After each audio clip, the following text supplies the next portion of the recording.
Hari ini saya akan menyampaikan firman Tuhan dengan judul Keserupaan dengan Kristus, Christ Likeness. Roma 8 ayat 29 berkata, sebab semua orang yang dipilihnya dari semula, mereka juga ditentukannya dari semula untuk menjadi serupa dengan gambaran anaknya, supaya ia, anaknya itu, menjadi yang sulung di antara banyak saudara. Kita tahu bahwa Tuhan ingin kita belajar dari keteladanan hidup Kristus. Kita tahu bahwa kekristenan sesungguhnya bukan agama. Menarik sekali bahwa Yesus tidak pernah menciptakan aliran agama baru. Dia tidak menyebarkan agama maupun mendirikan denominasi yang baru. Kekristenan sendiri berasal dari sebuah sebutan kepada murid-murid Kristus ketika kata Kristen pertama kali muncul di Antiokhia dalam Kisah Rasul 11 ayat 26. Kata Kristen di ayat ini diambil dari bahasa aslinya yaitu Kristos yang artinya keserupaan dengan Kristus. The image of Christ. Gambaran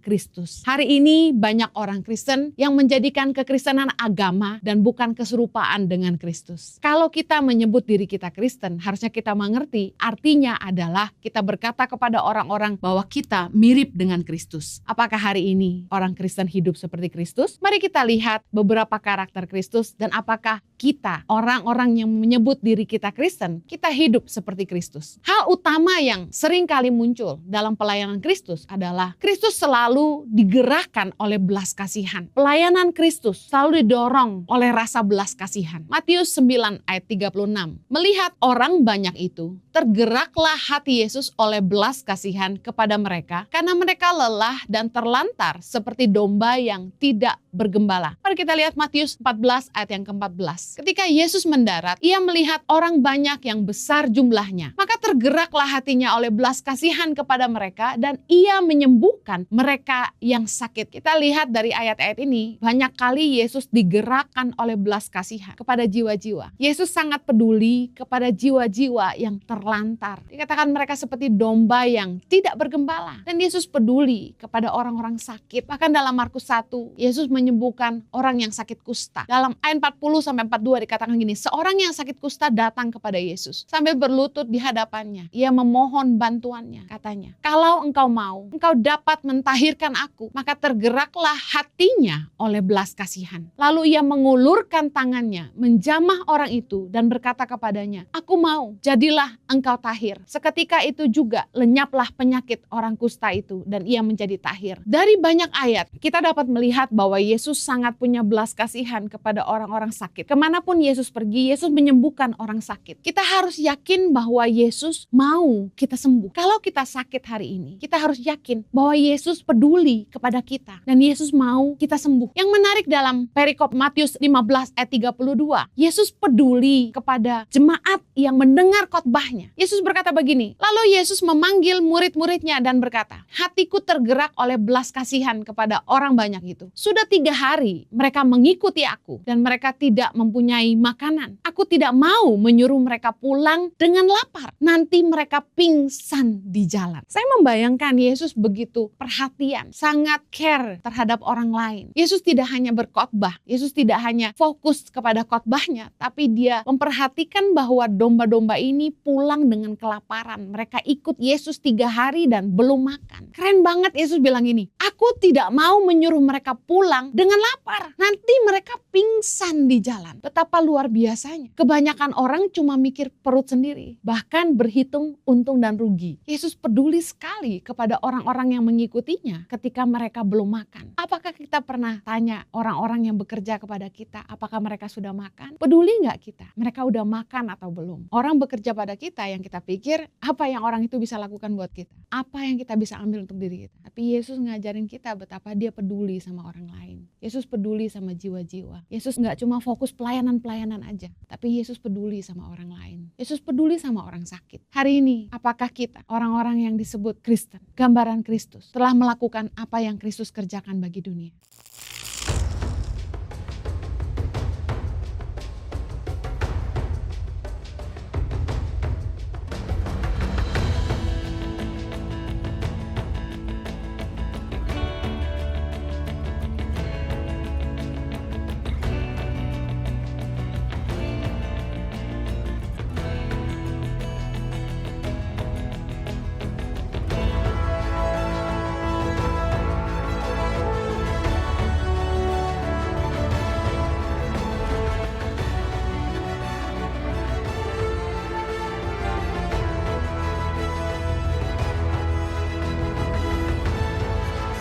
Cerita anak pedalaman dalam meraih mimpi dan mengejar cita-cita bersama Tangan Pengharapan.